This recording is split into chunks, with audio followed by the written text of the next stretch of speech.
The oldest and strongest human emotion is fear. And the oldest and strongest type of fear is trepidation of the unknown. When we were children, our parents told us that monsters didn't exist. But we were sure that something was lurking under the bed or in the closet. Fear sees, even if our eyes are closed. Welcome to the realm of the arcane. My name is Lon Strickler. Join me as I examine unexplained creatures, strange manifestations, and remarkable realities. Imagine this next hour as a voyage of discovery to strange lands, seeking not for new territory, but for new knowledge of the supernatural. Come on board as we begin this adventure together. Hey folks, good evening. Welcome to another episode of Arcane Radio, where we explore the unexplained live on Beyond Explanation. I'm your host, Lon Strickler, coming to you within a cannon shot of historic Gettysburg, Pennsylvania. Thanks for joining me. Now, Arcane Radio and Beyond Explanation channel is made possible by you liking, subscribing, and sharing our programming. Super chat donations are essential for us to continue offering your unique content. Your consideration is very much needed and appreciated. And just to mention, I will be appearing on Coast to Coast AM late Monday, early Tuesday of next week. This will be my 8th guest appearance on the show, so tune in. Should be interesting. Now, best laid plans. Well, you know, that happens. Tonight, Tanya Derenberger had to cancel out, so we're going to reschedule her at a later date. So tonight, I'm going to give you the opportunity to ask me anything you like. And when I say asking, go to the chat room on YouTube and go ahead and put your questions in there. Vincent Richardson will be helping me. And we will try to answer as many questions as possible. So let's get rolling. So let's see. First question. Recall any encounters or reports of entities that leave behind a potent, sweet, sickening smell? Well, I have been involved with cases like that. And one in particular, actually, I can talk about. And hey, Vincent, how you doing? Hey, how are you? I had a haunting case down near Ellicott City, Maryland. I don't know if many of you know where that's at, but it's just it's west of Baltimore, about 10 miles west of Baltimore, and it was along the Patapsco River. It was on a road called River Road, actually. That was the name of the road. And there was an old area there that was owned at the time by Baltimore Gas and Electric. But there used to be part of a plantation or homestead that was there. And in fact, I think there was an actual paper mill built around that area previously. I've written about it years ago. But I was just basically doing an investigation in this area. Now, it was kind of a marshy area. It was alongside the river. This was an area for years where kids used to hang out at night during the summer and just party and everything right over the river. But I had people telling me that it was very haunted there. So what happened was I decided to go down and do an investigation. This was actually back in the early 80s when I about the time I had the Bigfoot encounter, to be honest with you. So I was there in this marshy area along the river, moonlit night, hot as hell. It was in August, I think. And I went to I was just sitting there. I'm somewhat, I can pick up on spirit energy and stuff, and I was feeling it. It was pretty strong that night. So I was just sitting there. I was hearing stuff, and I thought, well, maybe it's small animals and stuff. It was really up. It was a really thick area with a lot of brush and stuff too. But as I was sitting there, I noticed a blue figure starting to manifest I'd say about 100 foot in front of me, not far from the road. I was back along an old wall from the original building that was there. And I kept watching this thing. And it was moving through the weeds. And as I continued to watch it, and I did something stupid. I'm going to preface this right now. I did something really dumb that I shouldn't have did. But anyway, I was watching this thing, and it looked like a woman in like a blue dress. It was lit up. It was really lit up. It was like a full figure apparition. And I could tell this woman was somewhat young, had dark black hair, and she was just moving back and forth in front of me. So me being stupid at the time, I figured I'm going to get up and get a closer look at this thing. And what happened was I kind of went towards it very slowly, and it rushed me. And it basically ran into me. And when that happened, I had this sick, sweet smell. I described it as being like honeysuckle, though there was no honeysuckle in the area at that time. And it had that really sickly smell of honeysuckle. And it freaked me out. That was one of the few times I had an actual physical encounter with an entity. So, after that happened, she kind of dissipated. I didn't see her anymore. So that night I went home, and I was actually married to my first wife. And I went home, and I walked in the door, and she said, "What the hell is that smell?" And literally, it was so bad, I had to sleep out on the couch for a week. It stuck with me just like a skunk would whatever you sprayed me. It was terrible. And I'll never forget that. That was probably one of the few times that something has actually left like an odor or some type of remnants with me. So that's kind of the thing that stuck out with me with that. So it was potent enough. I could almost taste it. It was terrible. And so there you go. That's my personal encounter with it. And I have heard of others as well. People have talked to me. What do you think, Vince? You ever hear anybody having something like that happen to? Absolutely. Actually, on a case, there was a sickly smell like that. It's like a sweet, almost like meat rot smell. Yeah. And it was in this attic of this building. These people reported having some sort of activity up there.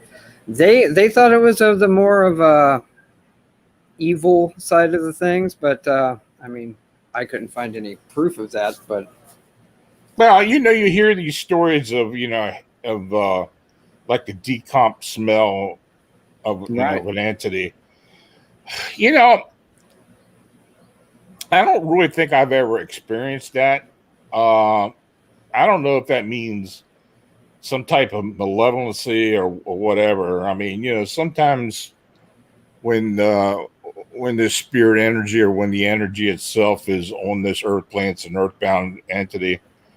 It does have the ability to project certain physical traits. And sometimes, just like with people talk about, say like a family member would come back for a brief period and they smell like perfume or smell like cigar smoke or something like that. Just to give them the hint that maybe it was somebody that, they knew in life. Yeah, I mean, it does happen. Personally, that was probably the only time it happened to me. You know, I guess the spirits around me just don't stink that bad. I don't know, but that was yeah, that's just kind of what happened to me. So anyway, folks, if you've got questions tonight, just put it up on the chat room. Vincent will be helping me out. Have you personally seen any? And this is from Nancy Malcolm. Have seen any fae or other wee folk? Personally, I haven't. I've talked to a lot of people who have. You know, it's interesting. I've got people know Tim Renner and Josh Cutchin. I'm trying to go get them back on the show, but they have done a lot of research into this. And you know, Rosemary Ellen Guile used to talk about that as well. And of course, I've been involved with cases where apparently these things have been seen. They seem to show up around areas where the other paranormal activity is going on. I have heard of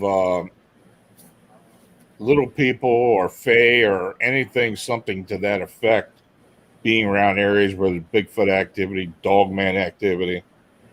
I don't know why they show up there, you know, but that has happened.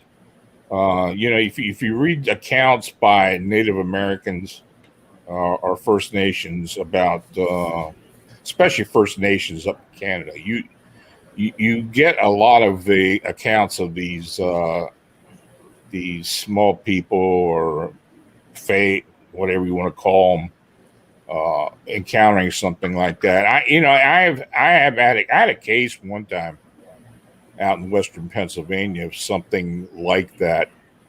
I'll have to dig it up and post it again, but it was basically that there was a group of friends on a covered porch one night in summertime, who were sitting out there drinking and just talking, and one of these things showed up, and everybody saw it. I mean, it was like, and they had even drawn a picture of it, and it just looked like a female fae, you know, a Tinkerbell type of thing. And the guy told me it was no more, maybe about 5-6 inches in height, but it literally did spread its wings out, and everybody got a good look at it.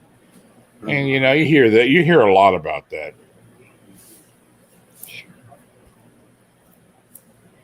Do you think you'll ever have a conference, say, in 2022?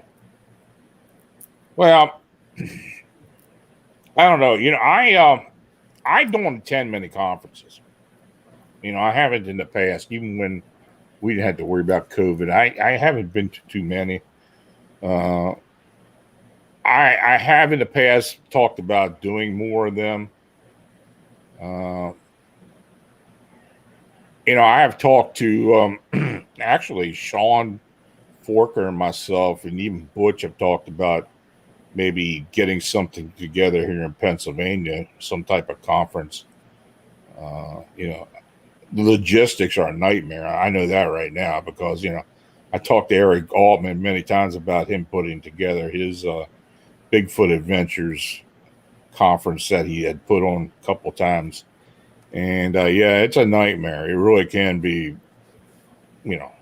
So I don't know if we're ever going to do that. You know, if I'm ever involved with doing a conference, everybody will know a lot before that I will be doing it. The Albatwitch days will probably happen again. Will happen this year. So I might be at that. That's in Columbia, Pennsylvania. So I have to see what happens, see what's scheduled. I don't know. You know, I don't know what you know. The conferences that are normally scheduled for the summer are kind of in flux even now. You know, so I don't know.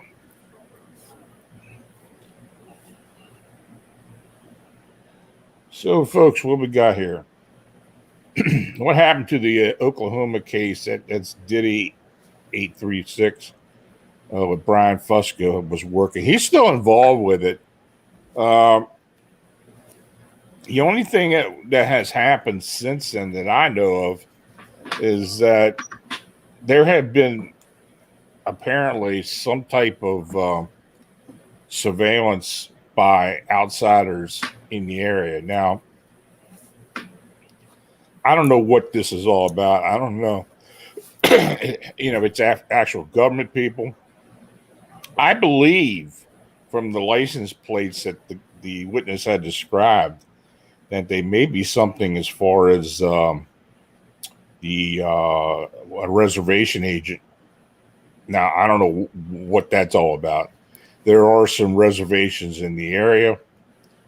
So, I don't know.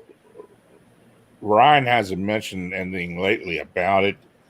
The guy is still seeing these strange manifestations in the area. So, when we put out the post and we talked about it on the radio, it kind of it did get some attention. And see, that's the unfortunate thing about these type of cases. It will garner attention. I've been involved with people coming up to me who I have no idea who it is and ask me a whole lot of stuff. And, I eventually figure out it's somebody with the government, but that does happen. And, you may think that may not think that they're reading and watching, but yeah, they are.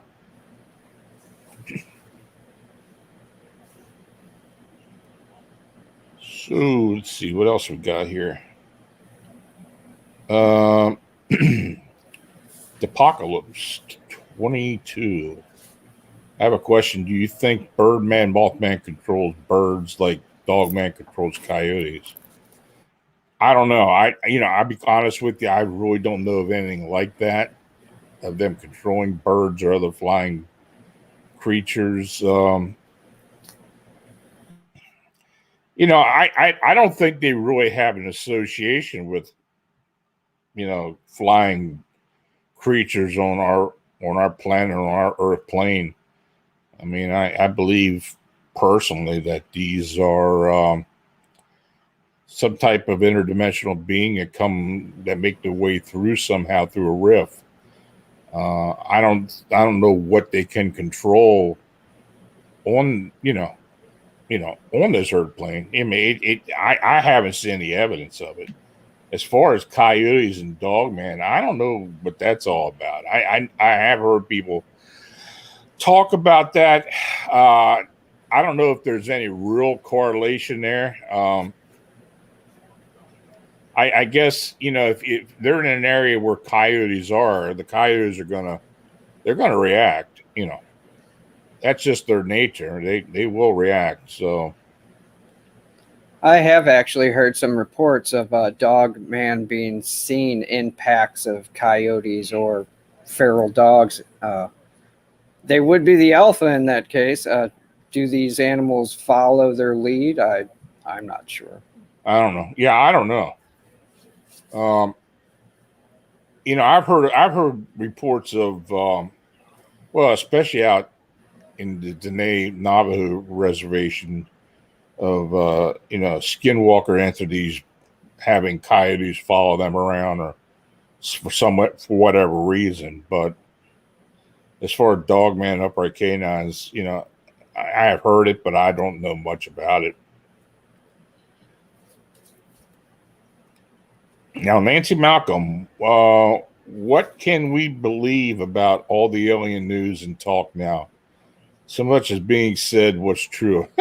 Well, I wrote a book about alien disclosure, and the whole UFO disclosure thing to me was just a pile of nothing, to be honest with you. They kind of talked it up and got people interested, and it just kind of fizzled out. And quite frankly, I mean, the hoopla really did fizzle out. Yeah, you're not really hearing much about it now.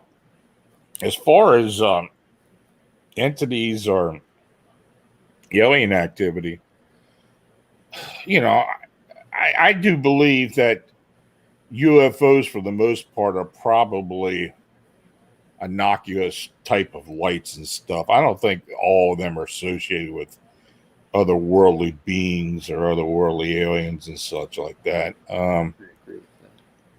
I do believe most aliens can traverse through wormholes or some type of portal. And I also believe that craft, I guess it depends on the size of craft, can also do the same thing. I don't know. I mean, if you want to get a little more specific as far as, or ask me a little more specific, a question to do with that, I can probably answer it a little bit better.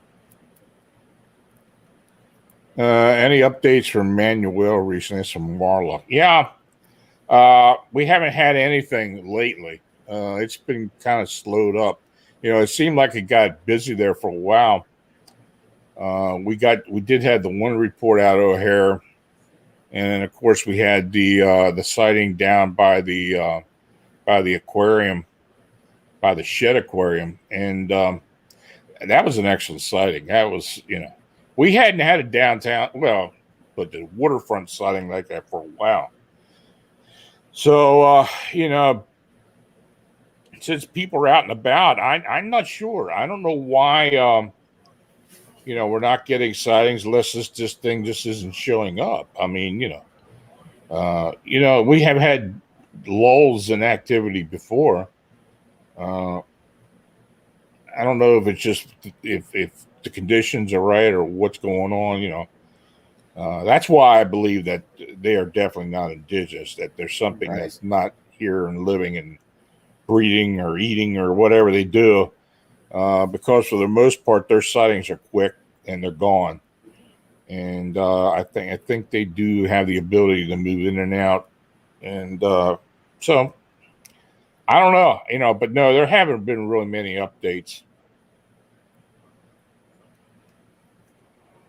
Nancy, is there a war in space concerning Earth right now? Well, if there was, I don't know about it. I guess David Eckhart would be the guy to ask about that. I think if there was, he'd be mentioning it, though. David has mentioned a lot of different things. There have been supposed altercations between these races who, to me, seem like they work together for the most part. If there is any type of war, I don't think it's anything that's going on in our neighborhood. You hear people all the time say, well, they've seen fleets of these things fighting and shooting at each other. Well, I don't know what that's all about. I just don't really believe it.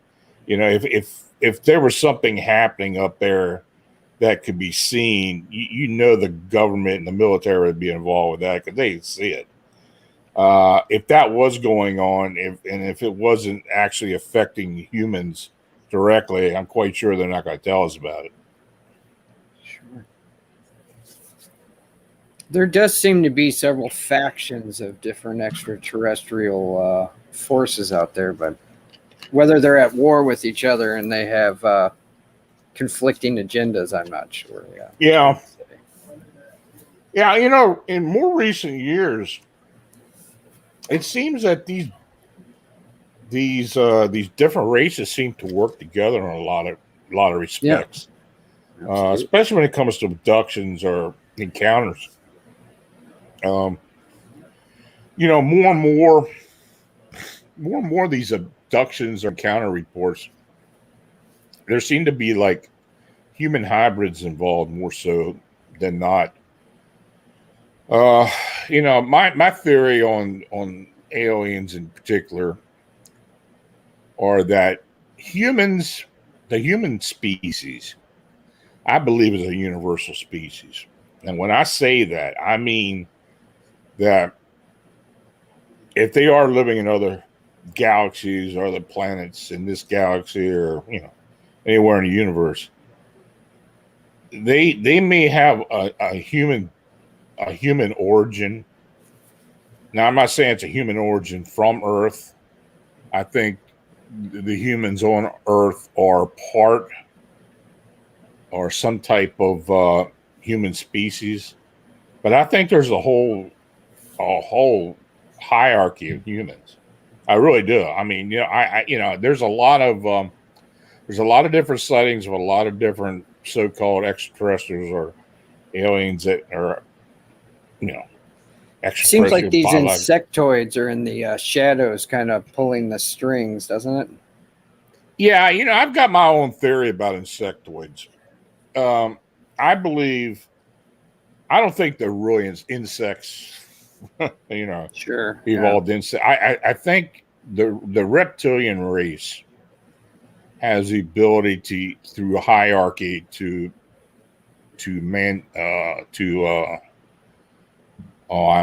change into or transform into another type of being. And quite frankly, people talk about these mantoids, like a metamorphosis. Metamorphosis. That when one goes into our hierarchy, and I think those mantoids are the highest, of the hierarchy. Sure. I think those are actually reptoids that have, like you said, metaphors, that changed into. Yep. And I've heard a lot of accounts of where I think that may be true. Because quite frankly, from things I haven't heard from people about reptoids and their personality and such, I don't think they'd allow anything other than something from their own race. Oh, yeah. Be an overlord to them. Sure, I think that these are something that transform for whatever reason. May sound crazy, but that's just what I think. What type of reports does your team take? I take everything. Yeah. I've been involved with the paranormal since 1976. And, I've had encounters before that when I was a kid. And I did, I did a lot of different type of investigations, non-cryptid investigations, until I had my actual Bigfoot encounter. And when that happened, that kind of did it. I mean, I got hooked, and I was, I had heard about Bigfoot. About that time was the with the Boggy Creek stuff in the movie, and the hoopla about that, and so and also quite frankly, the one thing that got me involved with the paranormal, I mean, in anything, to the larger degree, was the Betty and Barney abduction. Yeah, even though that happened in the early 60s, that case really started hitting, for those of us that are old enough to remember, that really started hitting the media about 68 to 69. And man, I'm telling you, for those who do remember, it was a big story back then. And that's kind of where I got my feet wet with being an enthusiast of the unexplained. And there was always a question about what UFOs were and stuff. And, we all at that time watched In Search Of and all these other early shows about the paranormal, and they kind of got your interest peaked, as far as what was going on. Of course, then there was Bigfoot shows on there as well. So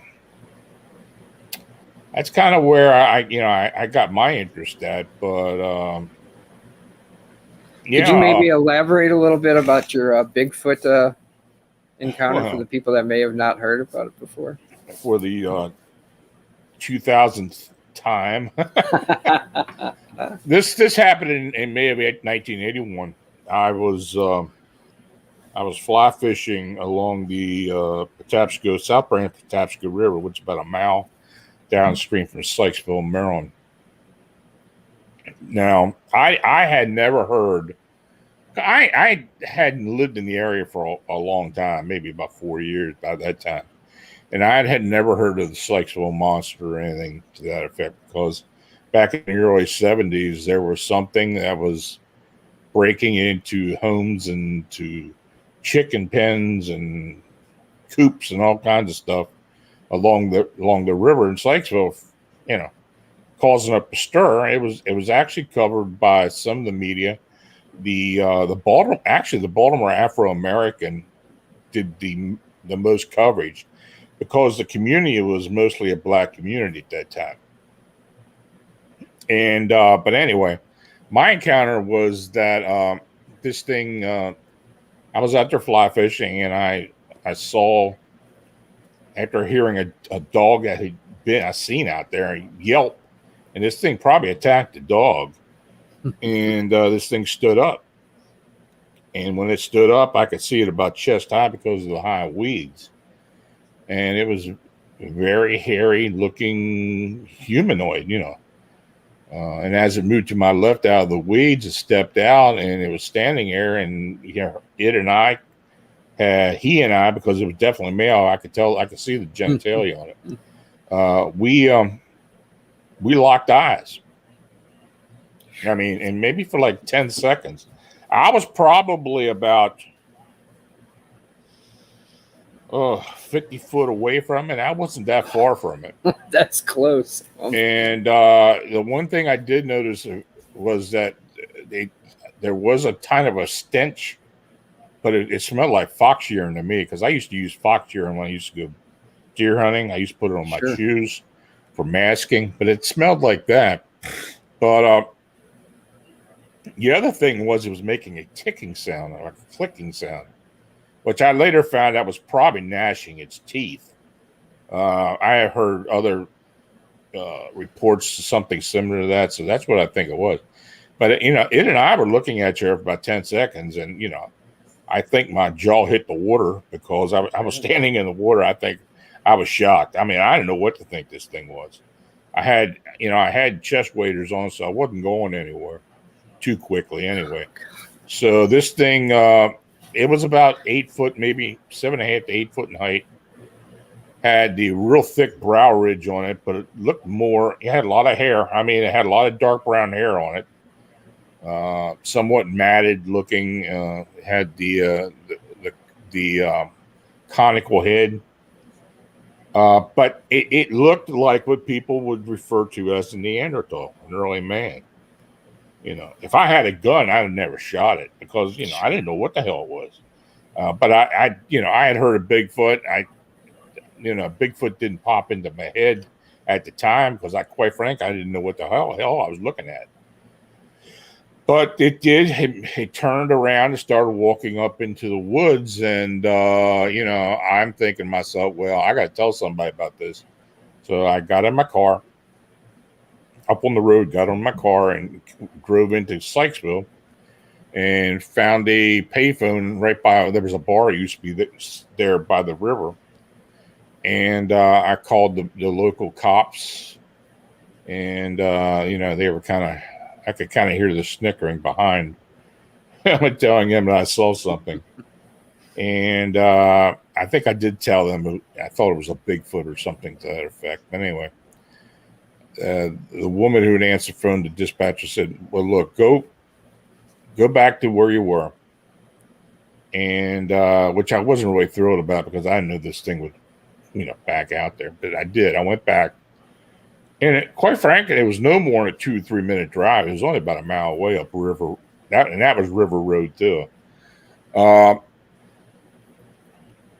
And she said an officer will meet you there. Well, when I got there was a wooden barrier across the road already, and there was a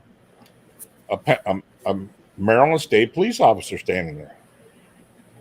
I'm thinking to myself, what the hell? How did he get there so damn quick?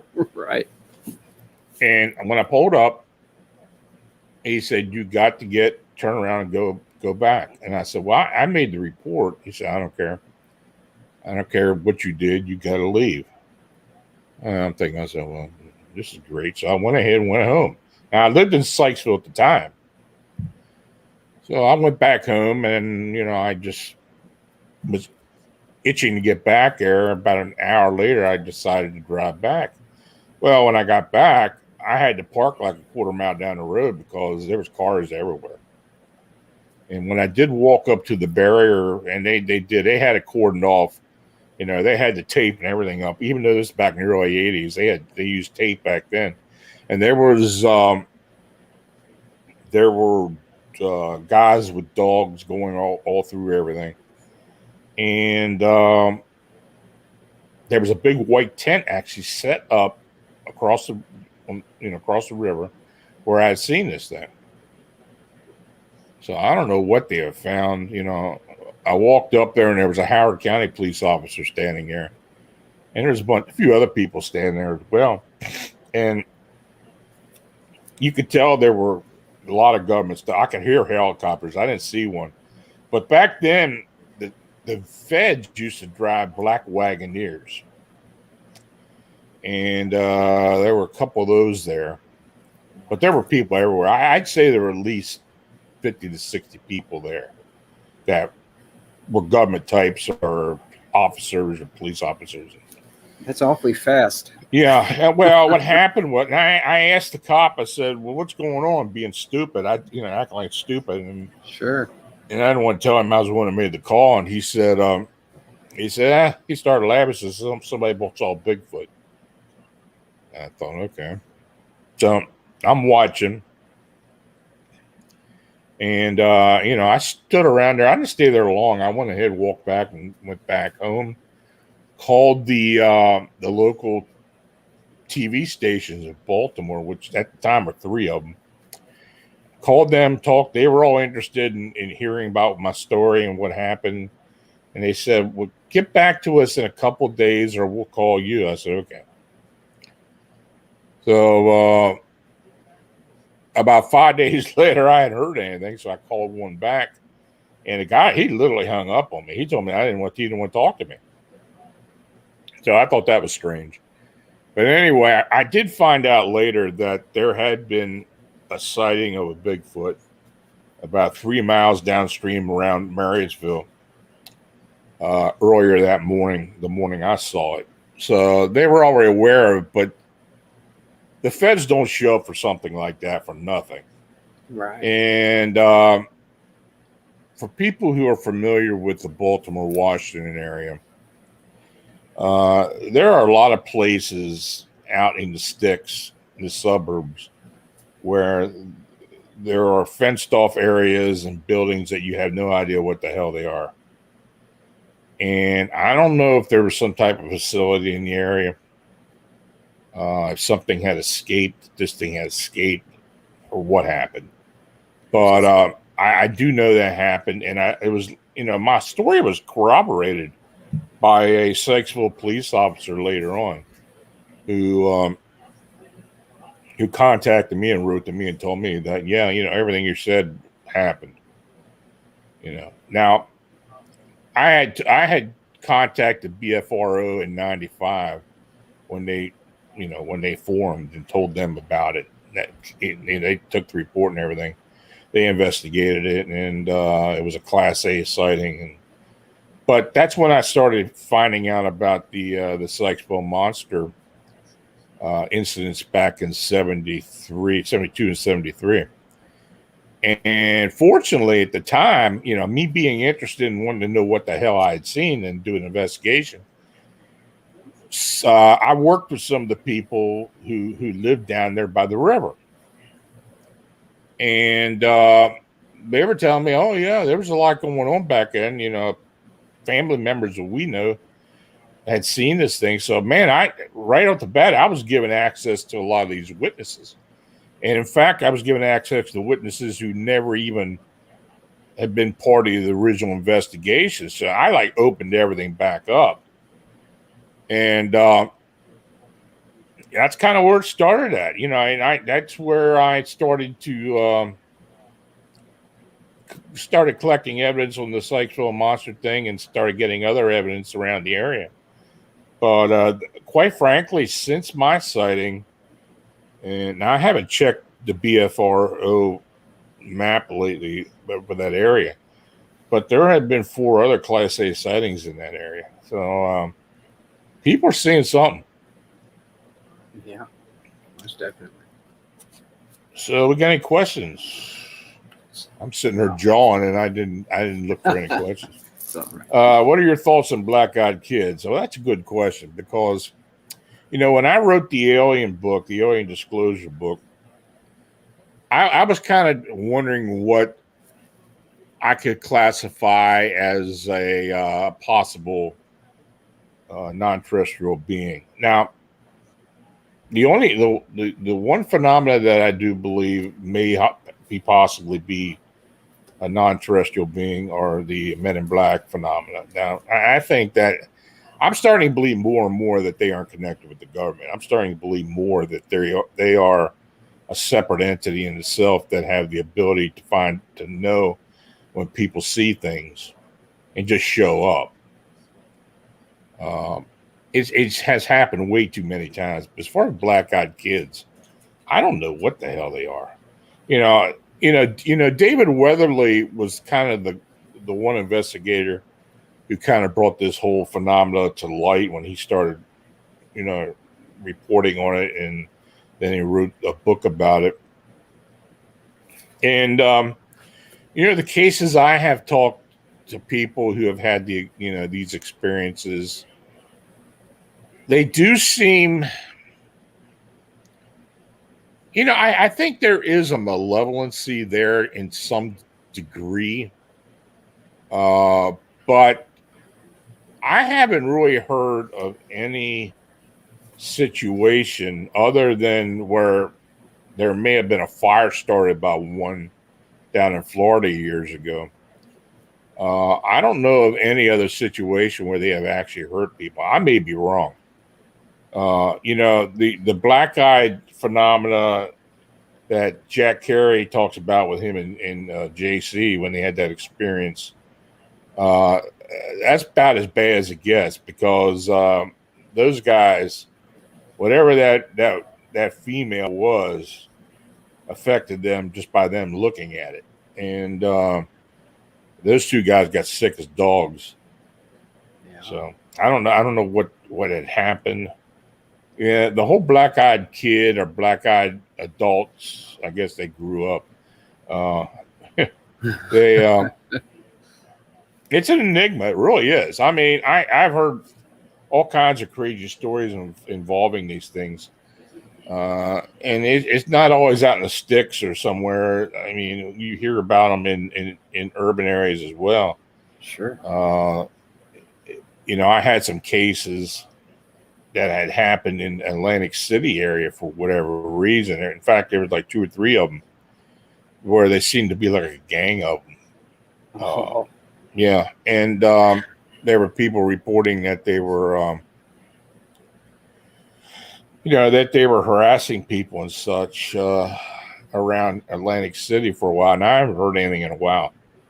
It's strange how they always ask permission to enter the house. It's like they want almost you like so a vampire or something. Yeah, right, like a vampire. Right. Yeah, it's crazy. I don't know. I don't know what the whole deal is with that.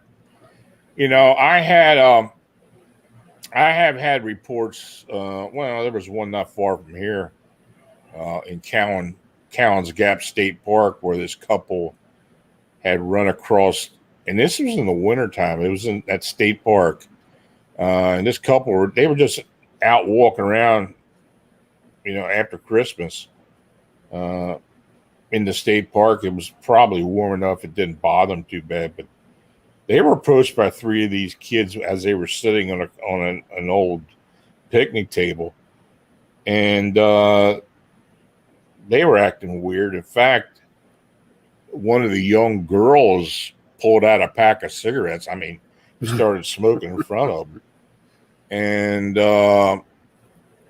but they had the typical characterization, like acting like a bunch of zombies.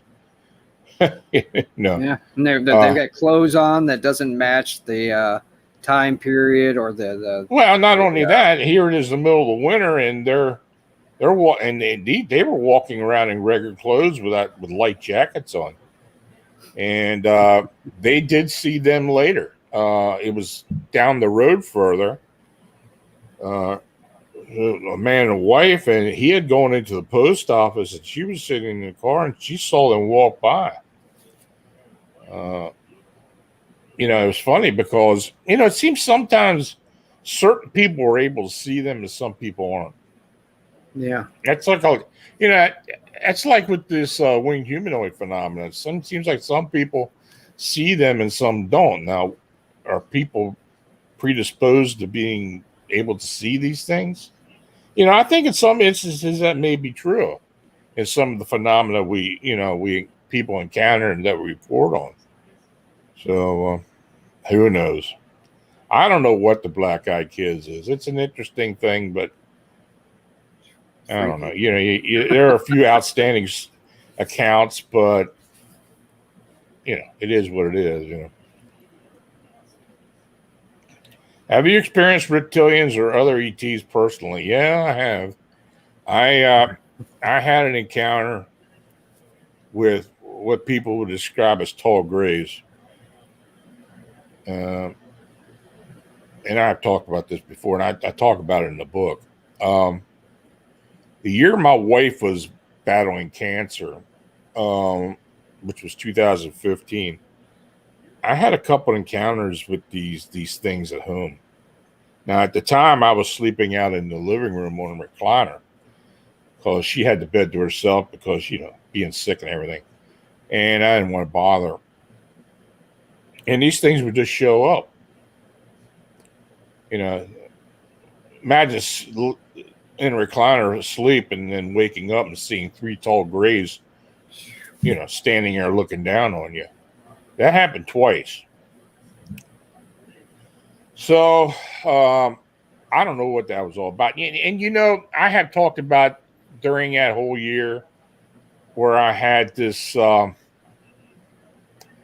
was seeing references to owls, seeing owls, hearing owls. It was crazy, and I don't know if I'm pretty sure there was a connection somewhere. Well, anyway, after my wife had passed, and not long after she had passed, I had what I believe was an abduction encounter.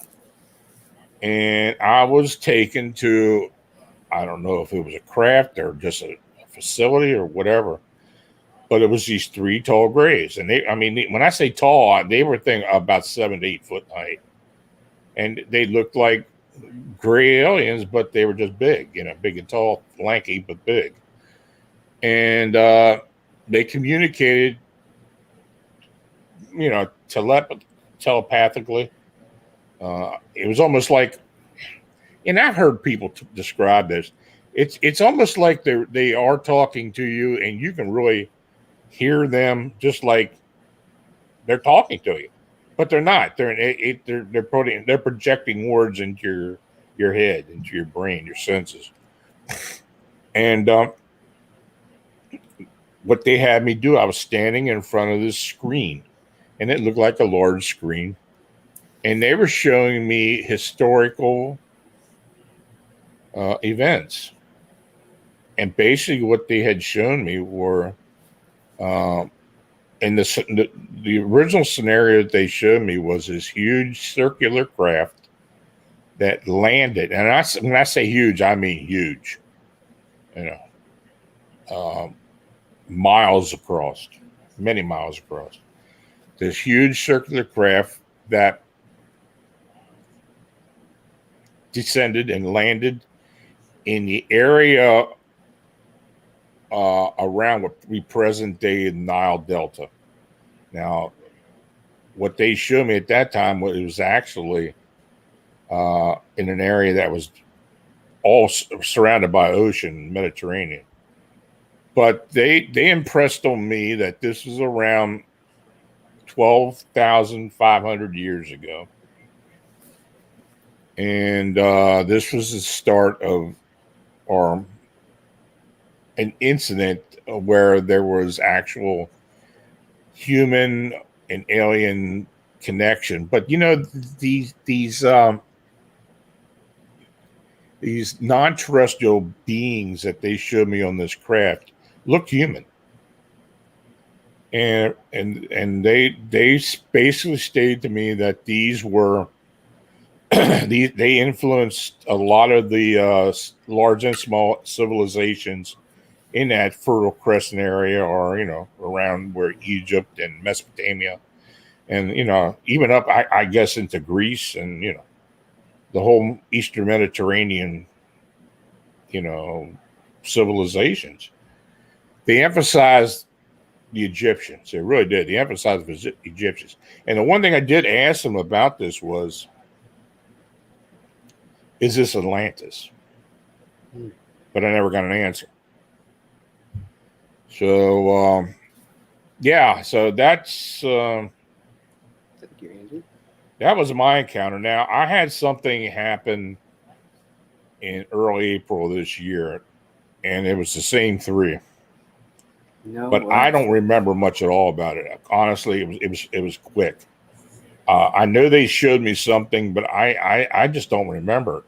I talked to people, a lot of people, about their encounters with abductions and such, and most people don't recall this stuff until many years later. And I think that's what's going to happen to me.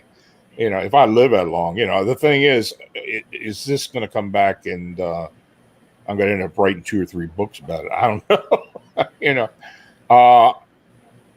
Have you ever considered doing maybe a hypnosis session or something? I have witnessed regressions. Mm-hmm. I have witnessed a couple of them. Hardcore. They can really be disturbing. They are scary. They really are.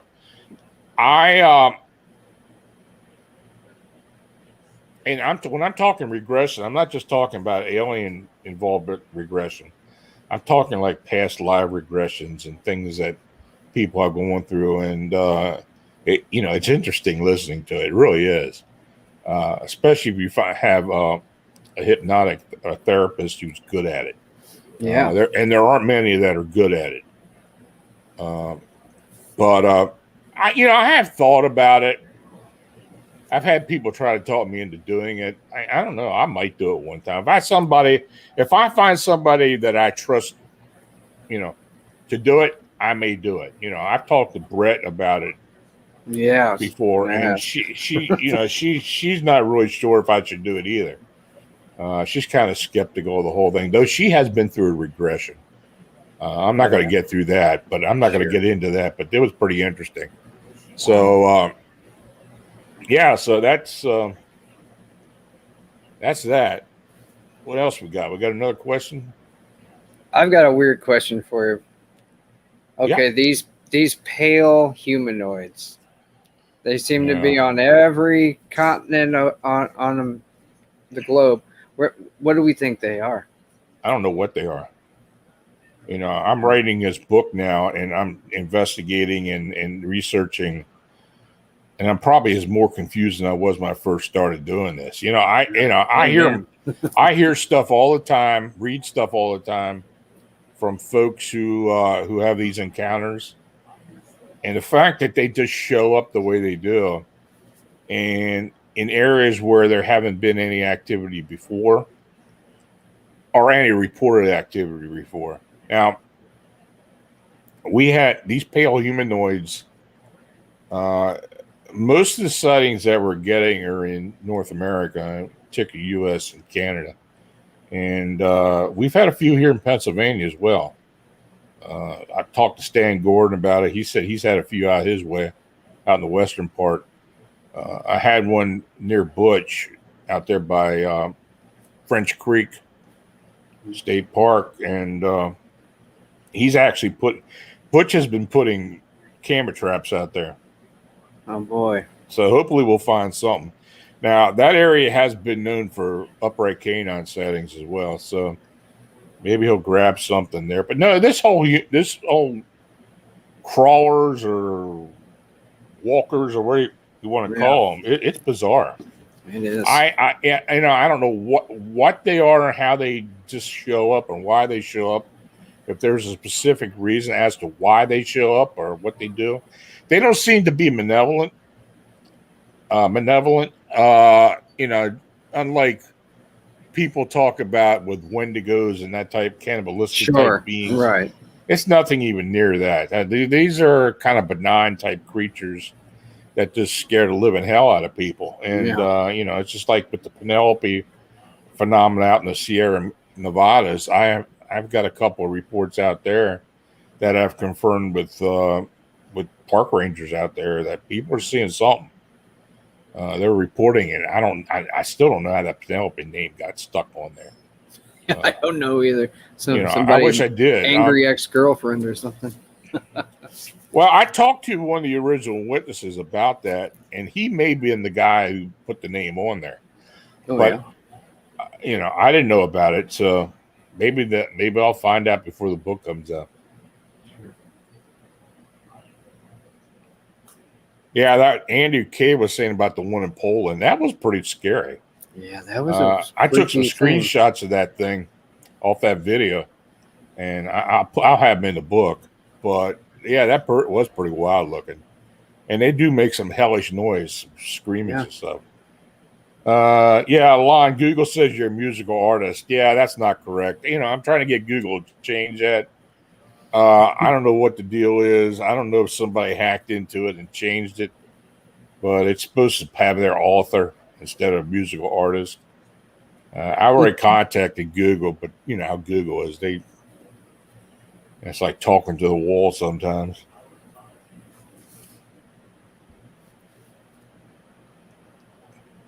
Well, we've almost got through an hour. My God. We sure do. Yeah. That flew by, didn't it? Well, I think what I'll do, I'll go ahead and shut this down for the night. Like I said, I rescheduled Tanya for I think it was the 23rd of September. 23rd. And we'll have her come on. I did read the book. It's an interesting story. She talks about actually, being involved with this entered cold and a couple other of these Lanulose beings, and that entered cold had children, and she still interacts with him apparently, even though he's over 100 years old. It's pretty interesting. So I will have a lot of questions for her.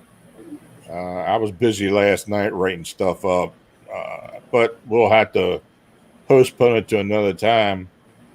So Vincent, thanks for being on here with me tonight, and thanks for having me.